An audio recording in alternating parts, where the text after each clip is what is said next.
messed up again. The National Weather Service in Pittsburgh has issued a severe thunderstorm warning for South Central and English counties in northwestern Pennsylvania, Watch out. northern Butler County in west central Pennsylvania, northwestern Guess who's going off? in west central Air 1. It's Air 1.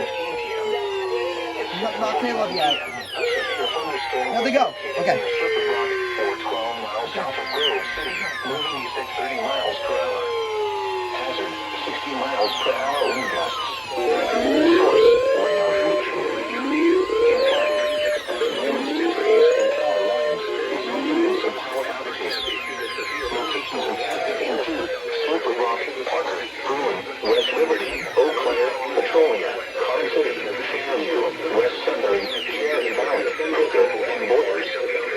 For your protection, move to indicate a room on the lowest floor of a building. Please report severe weather by calling 412-262-1988. Listen to the National Weather Service Pittsburgh Facebook page or using Twitter at NWS Pittsburgh or 12 miles south of Grove City, moving east at 30 miles per hour. Hazard, 60 Oh, shoot. This is new.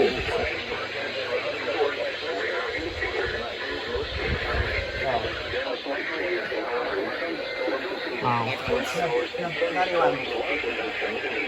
That's still... Guys, activated. Oh, This finally activated. yeah. Now we got an activation on this bad boy. Yeah, the first activation.